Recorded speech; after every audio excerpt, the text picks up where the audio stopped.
Imagine walking through a quiet forest at dawn. The air is cool, birds sing from the trees, sunlight filters gently through the leaves. Everything feels peaceful.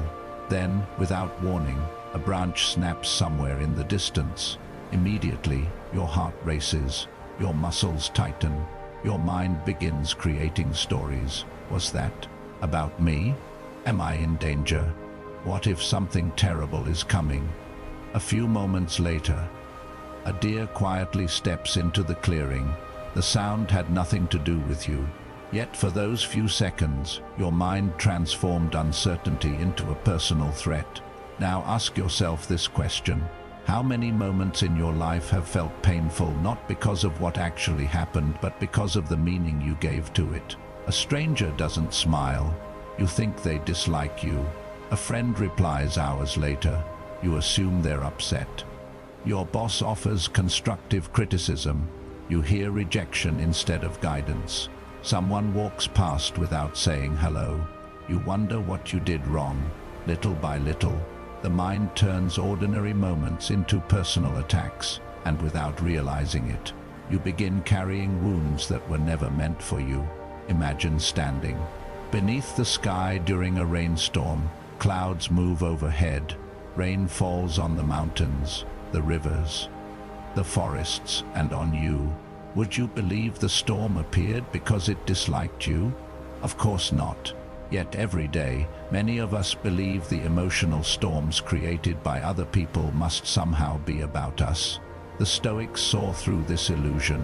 More than 2,000 years ago, they recognized something that modern psychology continues to confirm. Most people are thinking far more about themselves than they are about you. That realization is not depressing.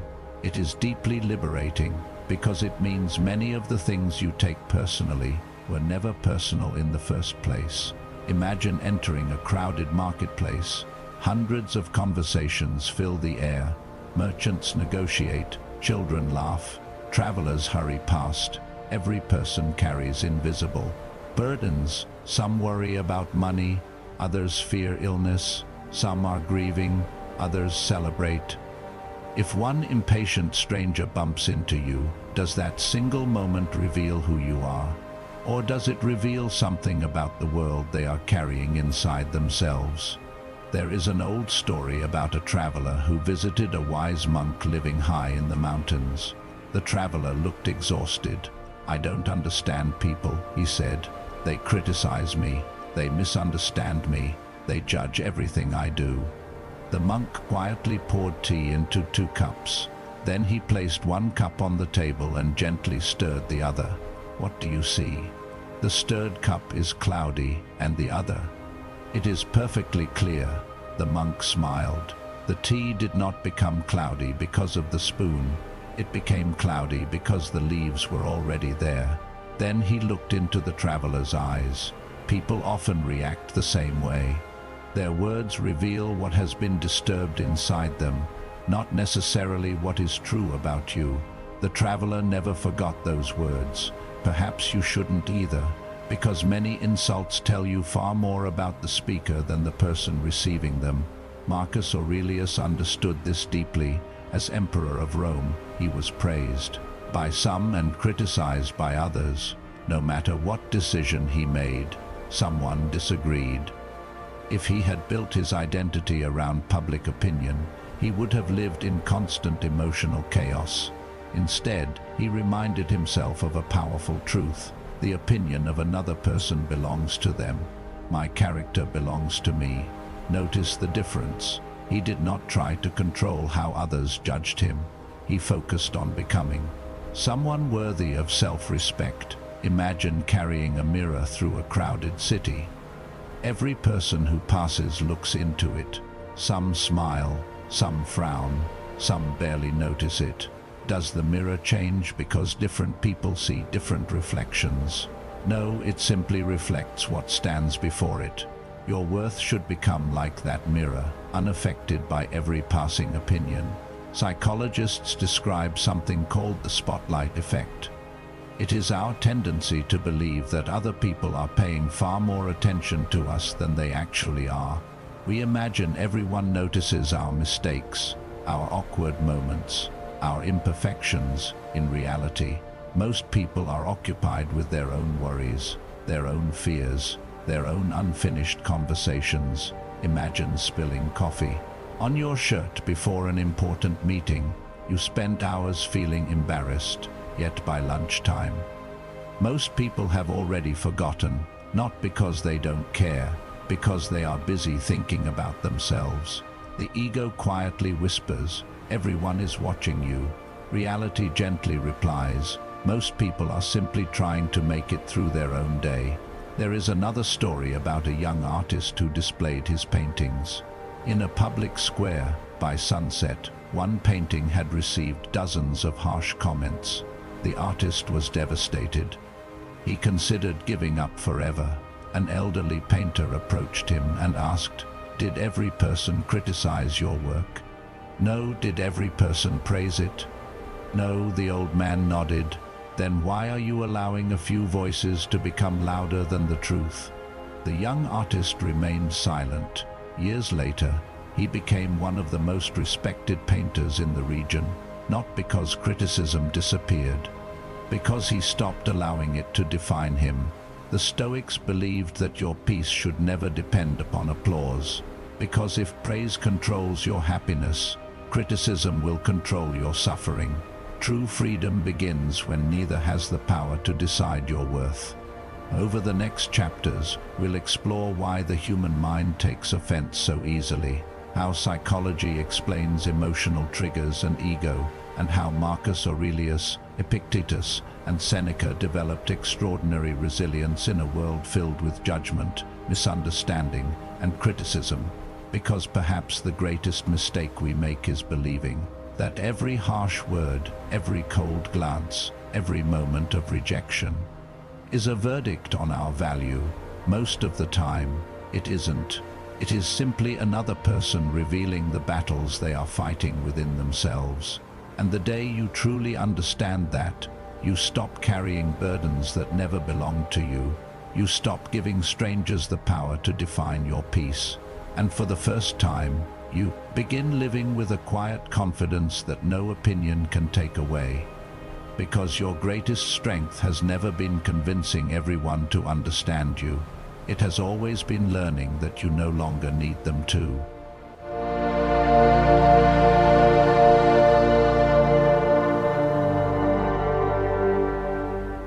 Why do certain words stay with us for years, while hundreds of compliments disappear within hours? Why can one careless comment ruin an entire day? Why do we replay conversations in our minds long after everyone else has forgotten them? The answer has very little to do with the words themselves. It has everything to do with the way our minds interpret them. Imagine standing in front of two mirrors. One mirror is perfectly clean. The other is cracked and covered with dust. You stand in exactly the same place. Yet each mirror shows a different reflection. The person hasn't changed, only the surface reflecting them has. The human mind works much the same way. We don't simply experience reality, we experience our interpretation of reality, and those interpretations are shaped by our fears, our past, our insecurities, and our expectations. Psychologists often call these emotional triggers. A trigger is not the event itself. It is the emotional wound that the event touches. Imagine someone casually says, "You seem quiet today." One person smiles, "I'm just tired." Another immediately thinks, "Do they think I'm boring?" A third wonders, "Are they angry with me?" The same sentence, three completely different experiences. The difference isn't the words. It's the meaning each person gives them. This is why two people can live through the same situation and leave with entirely different memories. One remembers humiliation, the other remembers a lesson. One remembers rejection, the other remembers growth. The event remains the same. The interpretation changes everything. There is an old story about a young apprentice who complained to his teacher every day, "People keep insulting me. They don't respect me. They make me angry. The teacher quietly handed him a sealed letter. Take this to the village across the river. The apprentice walked 4 hours before arriving.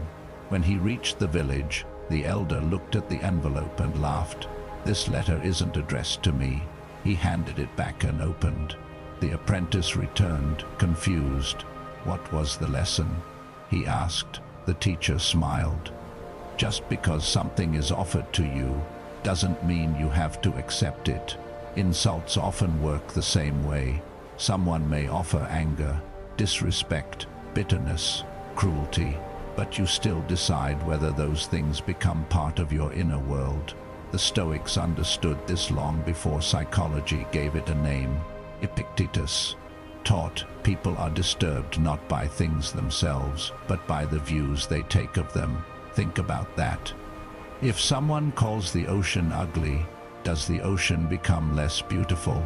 If someone insults a mountain, does the mountain lose its height? Of course not.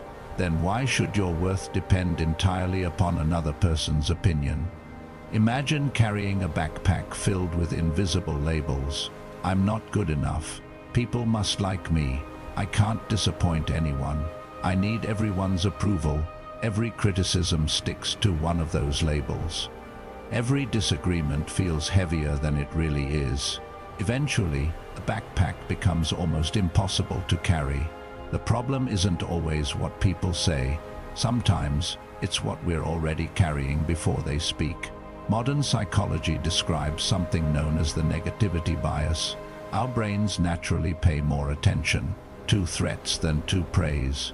Thousands of years ago, this helped our ancestors survive. Ignoring danger could be fatal. Ignoring a compliment rarely mattered.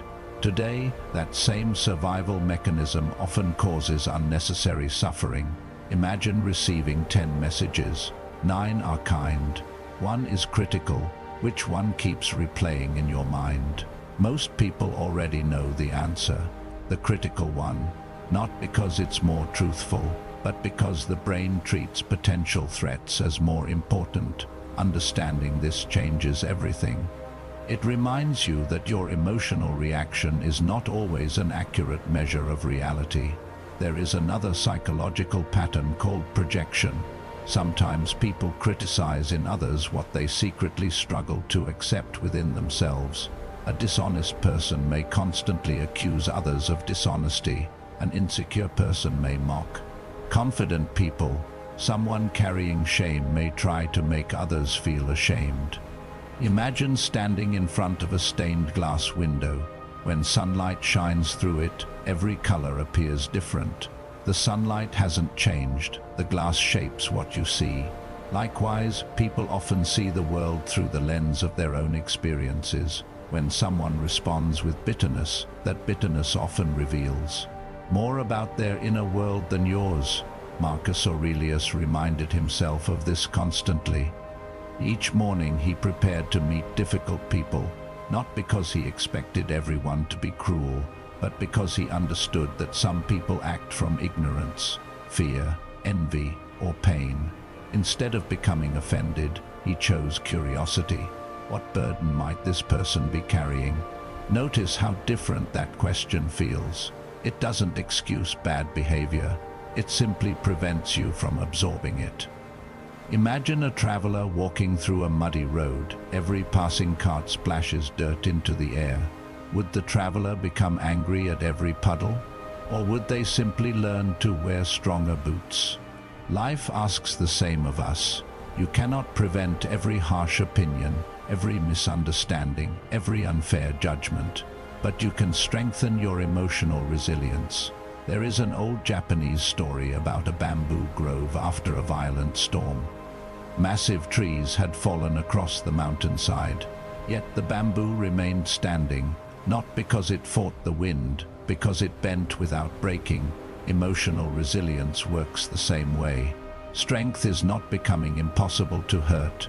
Strength is recovering more quickly when hurt arrives. That is the wisdom the Stoics practiced. Every day, they did not expect a world without criticism. They built minds that no longer depended upon universal approval. As we continue this journey, we'll explore how Marcus Aurelius, Epictetus, and Seneca transformed criticism into wisdom, rejection into resilience, and misunderstanding into an opportunity for self-mastery, because the greatest freedom in life is not convincing everyone to think well of you. It is reaching the point where your peace no longer rises and falls with their opinions. The moment you stop measuring your worth through someone else's eyes, you begin seeing yourself clearly through your own. And that is where true confidence begins, not in praise, not in popularity, but in the quiet certainty that your character speaks louder than any opinion ever could.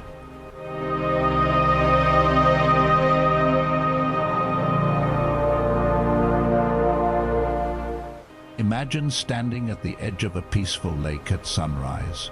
The water is so calm that it reflects the mountains with perfect clarity. Now imagine someone throws a stone into the lake. Ripples spread across the surface. The reflection disappears for a moment, but the lake does not become the stone. It simply allows the disturbance to pass. The Stoics believed your mind should become like that lake. Not a place where every passing opinion creates permanent chaos, but a place where disturbances are temporary visitors. The question is not whether people will criticize you. They will. The question is whether their words will become your identity. Marcus Aurelius faced this question every day. As Emperor of Rome, he led one of the largest empires in history. Every decision pleased someone. Every decision disappointed someone else. If taxes increased, people complained. If they stayed the same, others complained. If he chose war, critics appeared. If he chose peace, different critics appeared. He quickly discovered a truth that still applies today. You can satisfy some people some of the time, but you will never satisfy everyone all of the time. Instead of chasing approval, Marcus focused on something much more important, his own character. Each morning he reminded himself that he would meet people who were impatient, ungrateful, arrogant, dishonest, or selfish. Notice what he did not say. He did not expect the world to become kinder before he could find peace. He trained himself to remain calm in a world that wasn't always calm. That is emotional mastery. There is an old story about a traveler walking through a village. As he passed, one man shouted insults at him. The traveler stopped, smiled gently, and continued walking. A young boy ran after him. "Weren't you angry?" The traveler asked, "If someone offers you a gift and you refuse to accept it, who does the gift belong to?" "The person offering it." The traveler nodded. "So it is with insults." The Stoics loved this lesson because it reveals something extraordinary. You are not required to accept every emotional burden another person places before you. Someone may offer anger. You may choose patience. Someone may offer disrespect. You may choose dignity. Someone may offer hatred. You may choose peace. Your response remains yours. Epictetus understood this perhaps better than anyone.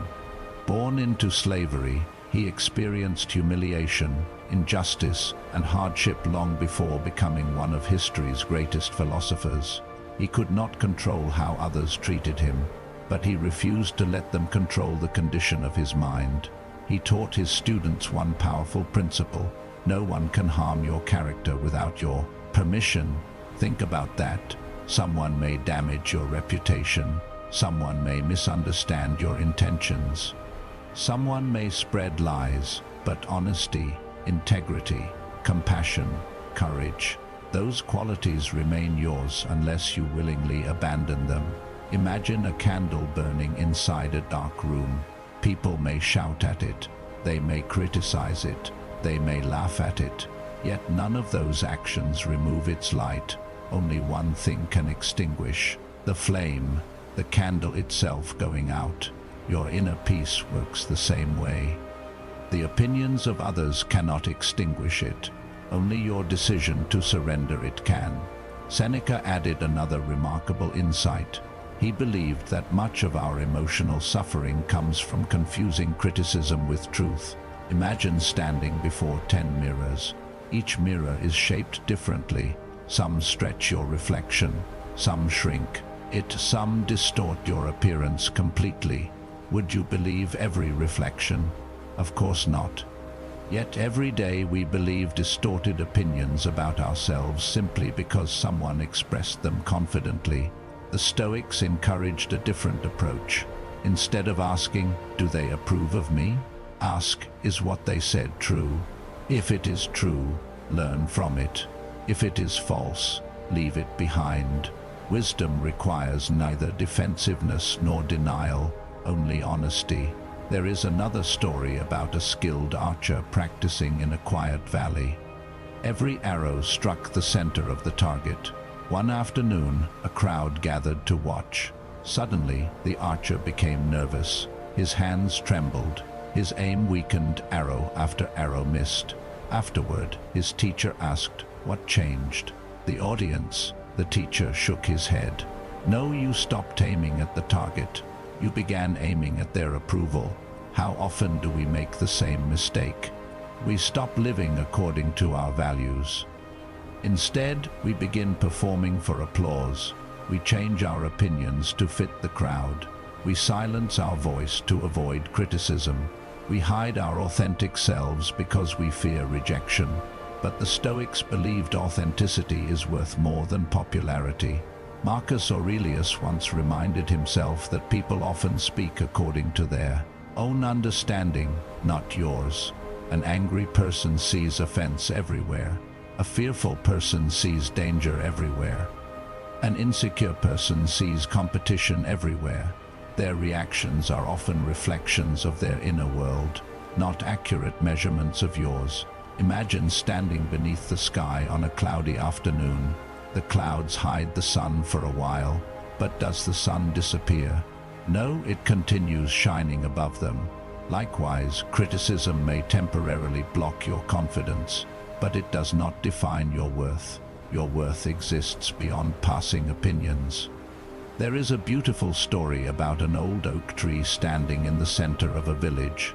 Children climbed its branches. Travelers rested beneath its shade. Some people admired it. Others carved their names into its bark. Still others complained that its leaves covered the road every autumn, year after year. The tree continued growing. It did not bloom only for those who praised it, nor did it stop growing because someone criticized it. It simply fulfilled its purpose. That is the life the Stoics invite us to live.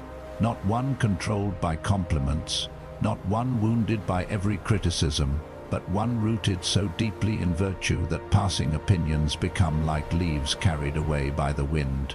As we move into the next chapter, we'll explore powerful stories from history and everyday life that reveal how changing your perspective can transform pain into wisdom and rejection into freedom. Because the strongest people are not those who never hear criticism. They are the ones who refuse to let criticism decide who they become. And when you finally understand that your peace belongs to you, not to the crowd, you discover a freedom no opinion can ever take away. You stop chasing acceptance. You stop fearing rejection, and you begin living not for applause but for the quiet satisfaction of becoming the person you know you were meant to be.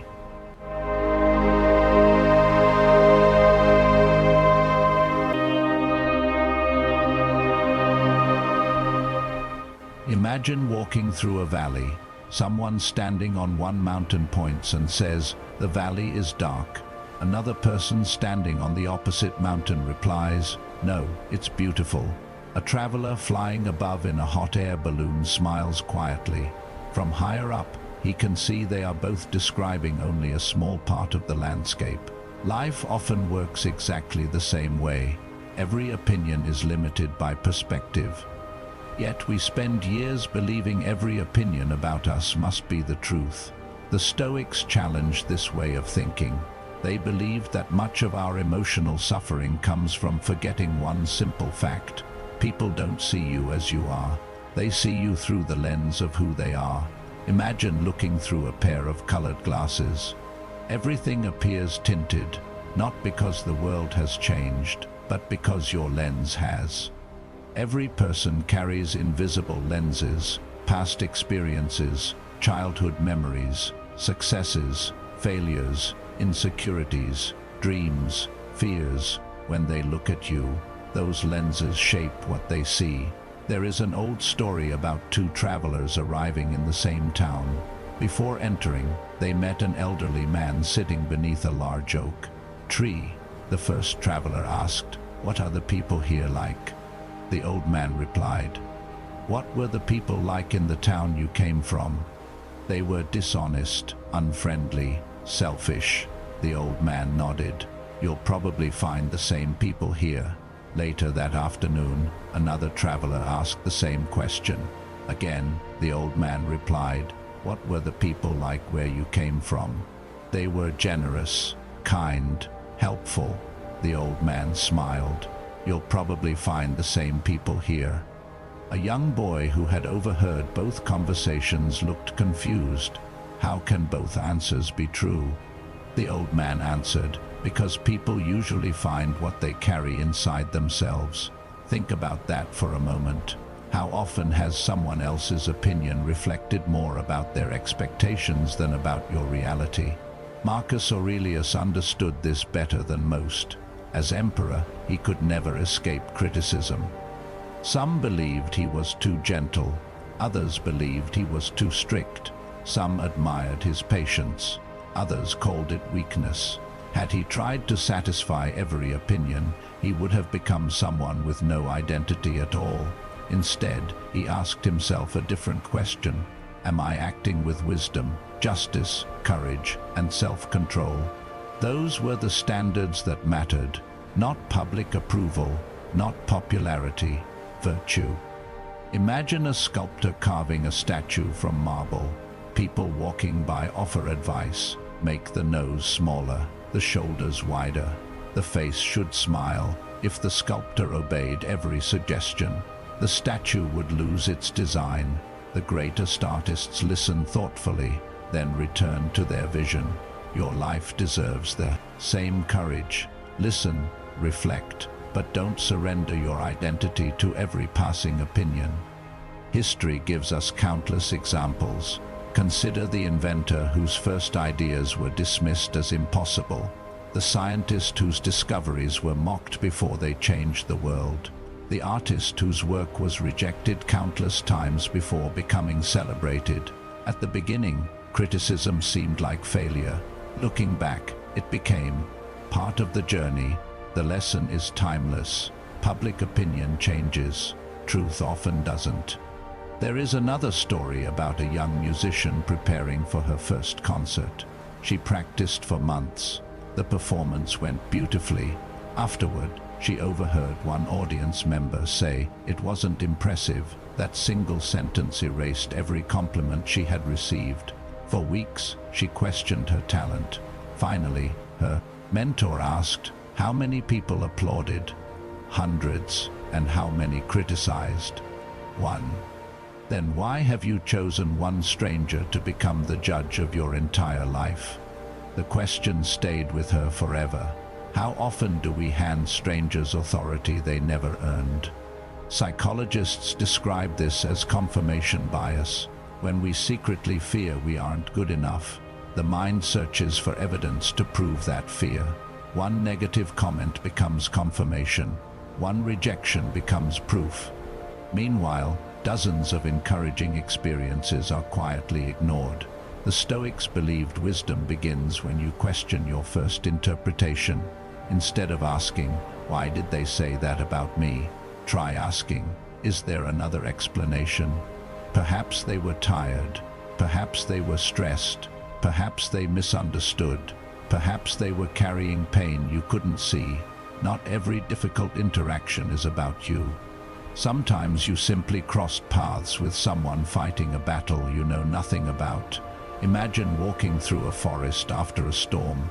Some trees have broken branches, others lean slightly. Some have scars carved into their bark from decades of surviving harsh winters. Would you judge the forest for its imperfections, or admire its resilience? Human beings are no different. Everyone you meet carries invisible scars. Some respond with patience, others respond with anger. Some offer kindness, others offer criticism. Their behavior often reveals the condition of their own inner world, not yours. Seneca once encouraged his students to become observers rather than immediate reactors. Imagine standing on a hill watching clouds move across the sky. You notice them, but you don't chase every cloud. Thoughts deserve the same treatment.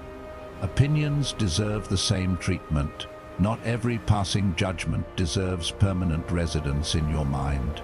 There is a beautiful story about an elderly gardener tending a rose garden. A visitor noticed that some people admired the roses while others complained about the thorns. The gardener simply smiled. The roses never stop blooming because someone dislikes them. Neither should you. Keep growing, keep learning, keep becoming. Not because everyone approves, but because growth is your nature. The strongest people are not those who receive no criticism. They are those who continue becoming their best selves despite it.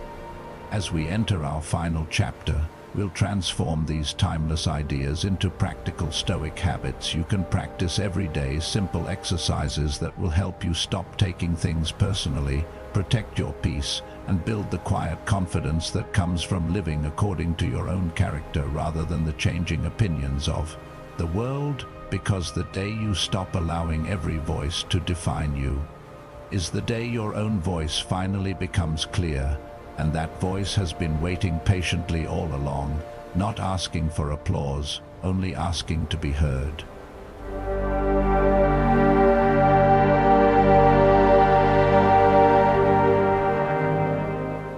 By now, one truth should be becoming clear. Most emotional pain does not come from what people say. It comes from the meaning we attach to what they say. The Stoics understood something that modern psychology continues to confirm. You cannot always choose what reaches your ears, but you can choose what reaches your heart. That choice is not made once. It is made every single day.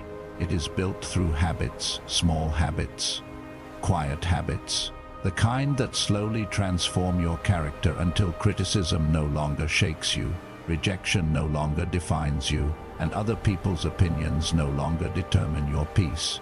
Here are 10 Stoic practices that can help you stop taking everything so personally. 1. Pause before you personalize. When someone says something that hurts you, don't immediately ask, "Why did they do this to me?" Instead ask, "What else could this mean?" Maybe they're having a difficult day. Maybe they're stressed. Maybe they misunderstood. Maybe they spoke carelessly. Not every unpleasant interaction is a personal attack. The pause creates space for wisdom. Without it, emotion writes the story. 2. Separate facts from interpretations. Imagine receiving a short text message. "Okay, nothing more." Immediately, the mind begins creating stories.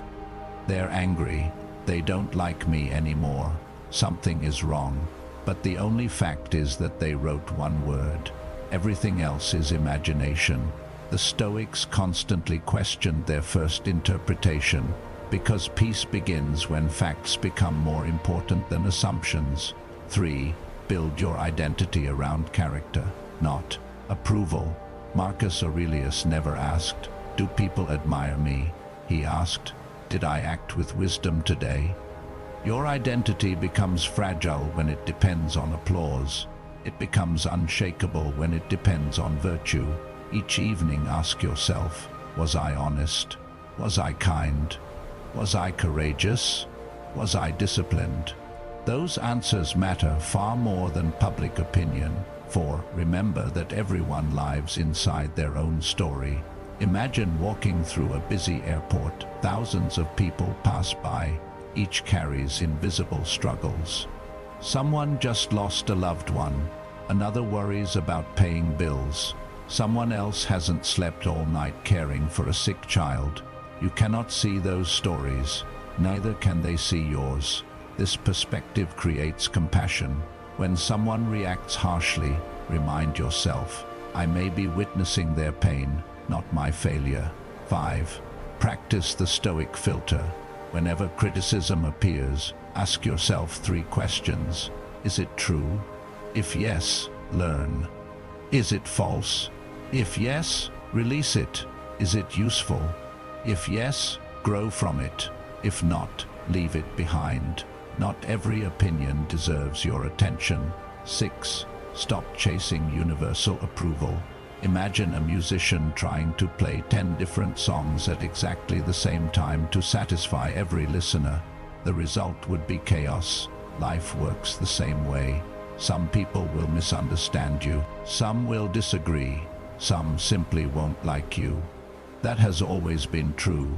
Trying to please everyone often means losing yourself.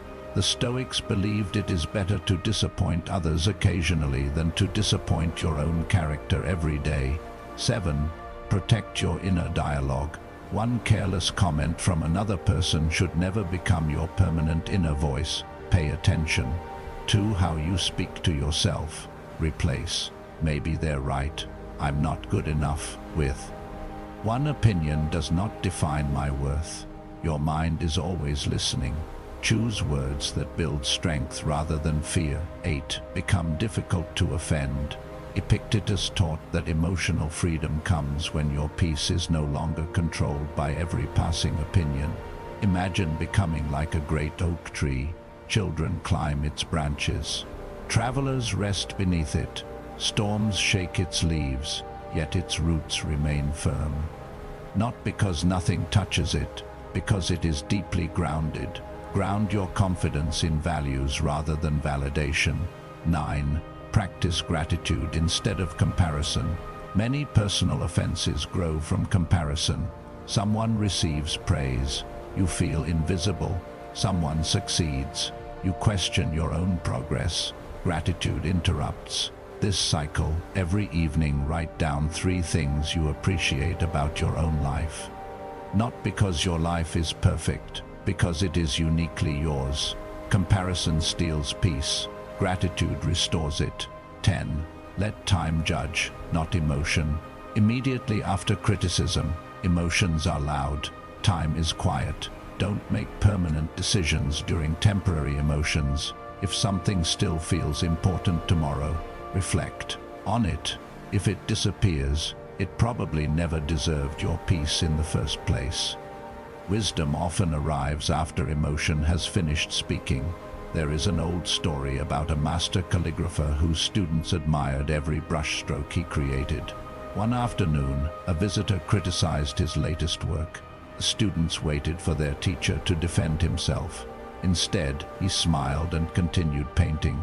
Later, one student asked, "Didn't those words bother you?" The master dipped his brush into the ink and replied, "If I stop creating every time someone dislikes my work, their opinion becomes my master." Think about that. Every time you surrender your peace to someone else's words, you quietly hand them authority over your emotional life. The Stoics refused to do that, not because they lacked feelings, because they valued freedom. Imagine carrying a lantern through a dark forest at night. The wind blows from every direction. Voices echo among the trees. Some tell you to turn back. Some laugh. Some criticize your path. If you stop walking every time you hear another voice, you will never leave the forest. Instead, keep your eyes on the lantern, your values, your purpose, your character. Let that light guide you, not the noise around you. There is a beautiful Japanese proverb, "The bamboo that bends is stronger than the oak that resists." The Stoics would agree. Strength is not becoming emotionally numb. Strength is remaining emotionally steady.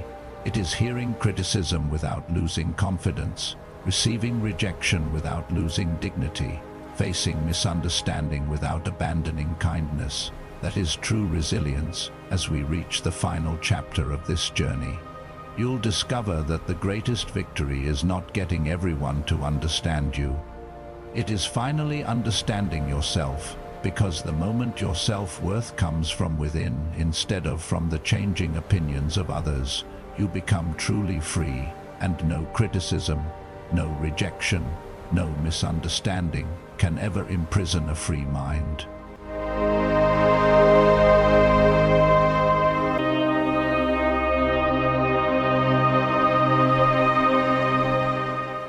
Imagine that you are standing on the shore of a quiet ocean at sunrise. The waves roll in, then gently return to the sea, again and again. No wave asks for permission, no wave apologizes for arriving. It simply comes, and then it goes.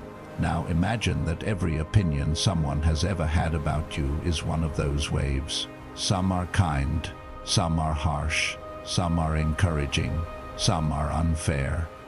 Some stay only for a moment, others seem to echo in your mind for years. But here's the truth.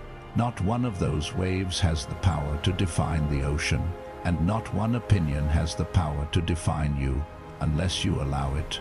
For much of our lives, we believe that peace will come when people finally understand us, when everyone appreciates us, when no one criticizes us, when we are accepted by every person we meet. But if you wait for that day, you will wait forever, because every human being sees the world through different eyes. Some will misunderstand your kindness, some will envy your success, some will judge your silence, others will judge your confidence. If you speak, someone will disagree. If you remain silent, someone will misunderstand. If you succeed, someone will criticize. If you fail, someone will criticize that too. The Stoics understood something most people never learn. The goal is not to avoid criticism. The goal is to become someone who is no longer controlled by it. Marcus Aurelius carried the weight of an empire, yet he reminded himself that another person's opinion belonged to them, not to him. Epictetus was born into slavery, but he refused to become a slave to other people's words. Seneca lost wealth, status, and eventually his life, but he believed that a person's greatest possession was always their character. They lived in different times, they faced different struggles, yet all three reached the same conclusion. The strongest person is not the one who receives the most praise. It is the one who needs the least. There is an old story about an elderly gardener who cared for a magnificent cherry blossom tree. Every spring, thousands of delicate blossoms covered its branches. People traveled from distant villages to admire its beauty, but not everyone appreciated it. Some complained that the blossoms fell too quickly. Others wished the flowers were larger. A few even criticized the shape of the tree. One day, a child asked the gardener, "Doesn't it make you sad when people complain?" The gardener smiled. "The tree never blooms for applause. It blooms because blooming is its nature." Those words contain one of the deepest lessons in Stoicism. Do not become kind because everyone notices. Become kind because kindness is part of your character. Do not work hard only when people praise you. Work hard because excellence becomes who you are. Do not tell the truth because it earns approval. Tell the truth because integrity is something no one can take from you. When your actions come from your values, instead of from other people's opinions, your life becomes incredibly peaceful. Imagine looking back on your life many years from now. Will you remember every negative comment? Every stranger's opinion? Every awkward conversation? Probably not, but you will remember the moments when you acted with courage, the moments when you stayed calm instead of reacting, the moments when you remained kind even when others weren't. Those are the moments that build character.